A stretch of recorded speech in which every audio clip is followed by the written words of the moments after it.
All right, laundry fans, get ready for a deep dive today. Into the world of fabric care. Yeah, we've got some really interesting stuff to share today.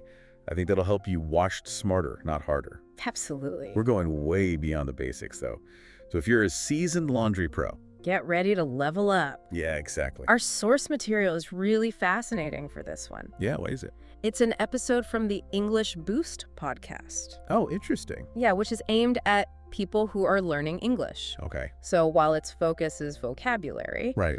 we were able to extract some really surprisingly insightful tips Oh, yeah. for mastering the art and science of laundry. Seriously, I was blown away by some of these tips. Oh, yeah. For example, we all know about delicates. Of course. But this podcast really got me thinking about the nuances of different delicate fabrics. Like, it's not just like a one-size-fits-all situation. Got it all. Silk, wool, lace. Yeah. They each have their own, like, quirks and care requirements. Exactly. Silk is notorious for being finicky. Oh, yeah. Too much heat, and you risk shrinkage or even damage to those delicate fibers. Yeah, you really have to be careful with silk. Absolutely. Hand washing is often recommended. Oh, really? But some modern machines have gentle cycles specifically designed for silk. Oh, okay. Interesting. I have to say, though, Yeah. who has time for hand washing everything?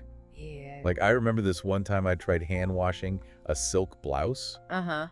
and it ended up looking more wrinkled Oh, no. than when I started. Oh, my goodness. I felt like I needed a laundry degree just to figure it out. Right. I totally understand that it can be a learning curve, for sure. It really can be. That's why understanding fabric composition is so key.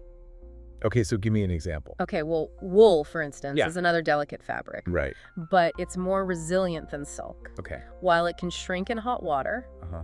it's often machine washable on a gentle cycle with cold water. So it's all about understanding the nuances of each fabric. Yes, Yeah. This reminds me of that time in college when I accidentally shrunk all my sweaters by throwing them in the dryer on high heat. Oh no, the classic laundry mishap. Oh yeah, I learned my lesson the hard way.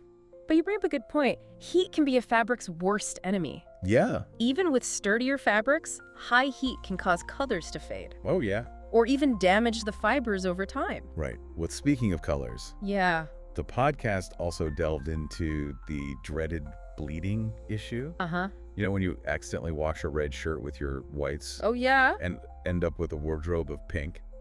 The laundry nightmare we've all experienced at some point. For sure. The podcast used a great example of pink socks. Uh-huh. After washing red and white clothes together, Right. this bleeding is essentially dye molecules transferring from one garment to another, Interesting. and it's more likely to happen with hot water. So does that mean we should always wash everything in cold water? It's a good rule of thumb, especially for colors. Okay. However, there are situations where hot water is beneficial. Okay, like what? For heavily soiled items like workout clothes or bedding, Right. hot water can help kill bacteria and remove stubborn dirt and oils. That makes sense. Yeah, So it's all about finding the right balance exactly. and understanding the needs of each fabric. Yes. You know, this podcast also got me thinking about stain removal, which could be a whole other beast entirely. Absolutely. They mentioned using bleach for tough stains, Right. like red wine on a white t-shirt. Bleach is a powerful tool in the laundry arsenal, Yeah. but it's important to use it with caution. Oh yeah, for sure. The podcast shared a rather amusing anecdote about someone accidentally bleaching their hair while trying to remove a stain. Oh no. It just highlights the importance of always testing bleach in an inconspicuous area before applying it liberally. That's a great point. Bleach can be very harsh, Uh-huh. and it can even weaken fabrics over time. Yeah. I remember my grandmother used to swear by vinegar and baking soda for stain removal. Oh, interesting. Maybe some of those old school methods are worth revisiting. Absolutely. There's a wealth of knowledge out there about natural stain removal solutions. Yeah, like what? Lemon juice salt, even hydrogen peroxide. Wow. All can be effective alternatives to harsher chemicals. So we've talked about fabrics, temperatures, and even stain removal. It's amazing how much there is to learn about this seemingly simple task of laundry. It really is. But I'm curious, what are some of the less obvious things that surprised you from this podcast?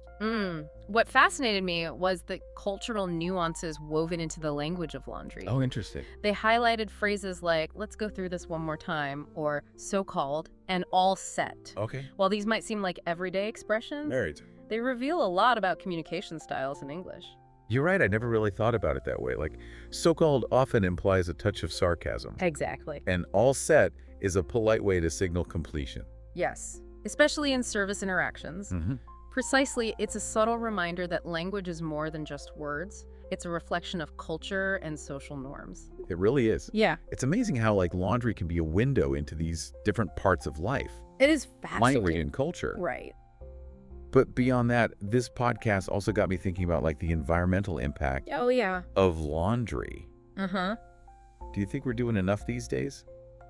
That's a really great point, actually. The podcast didn't delve too deeply into like eco-friendly practices, Okay. but it's a really crucial aspect of modern laundry care.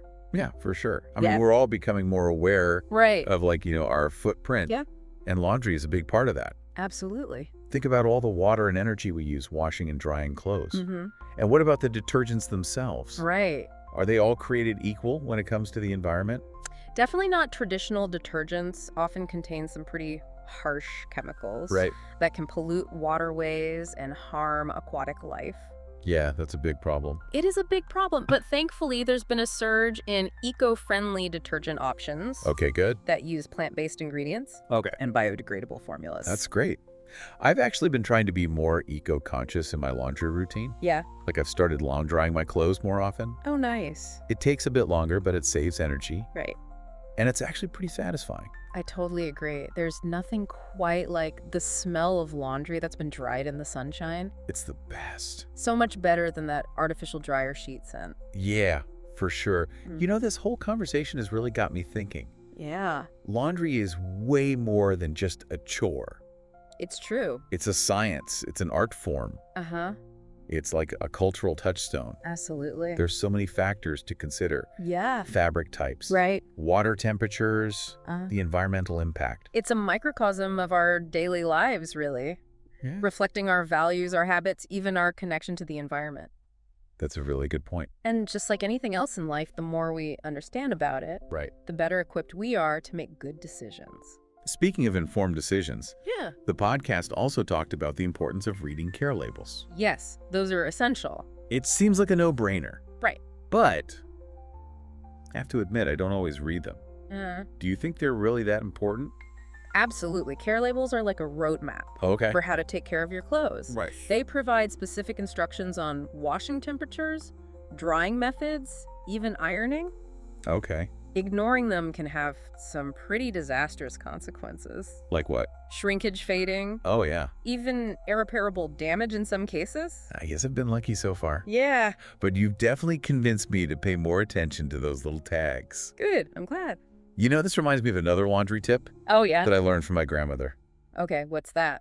Always turn your clothes inside out before washing. Ah, yes. Does that actually make a difference? It's a great habit to cultivate. Okay. Turning clothes inside out helps protect the outer surface of the garment from friction and abrasion. During the wash cycle, this is Mhm. especially important for dark colors and delicate fabrics, as it can help prevent fading and pilling. Wow, I'm really learning so much today. I'm starting to see laundry in a whole new light. Me too. It's not just about getting my clothes clean. Right. It's about taking care of them. and making them last longer and minimizing the impact on the planet. Absolutely. And let's not forget the satisfaction that comes with mastering a skill, Oh, yeah. taking pride in caring for your belongings. Right. There's a real sense of accomplishment that comes with conquering a mountain of laundry and knowing you've done it right. Yeah, it's like a small victory It is. in our busy lives. Absolutely. With all these tips and tricks, there's one laundry mystery that still baffles me. What's that? The case of the missing socks. Ah, yes, the eternal enigma. Where do they go? It's a phenomenon that transcends languages and cultures. I know, right? Every laundry enthusiast has experienced the frustration of a missing sock. It's like there's a secret sock monster Right. that lives in the washing machine Maybe stealing our socks. It's possible. Like maybe they all end up in this parallel universe Oh, that's a fun theory. where all the missing socks go to live. Right, a socktopia. Yeah, it's A exactly. land where laundry baskets never overflow. And you never have to iron. Yeah. But on a serious note, Okay. the missing sock phenomenon is probably just a combination of factors. Like what? Static cling, Okay. entanglement with other garments, Uh-huh. even slipping behind the washing machine drum. It's possible. I guess we'll never know for sure. Probably not. But hey, maybe that's part of what makes laundry so interesting. It's true. There's always a little mystery, a little challenge, and always more to learn. Always. It's funny you should say that about the mystery. Yeah. Because maybe these missing socks are like a reminder Okay. that even in this like mundane world of laundry, Right. there's always a bit of magic, I love that perspective.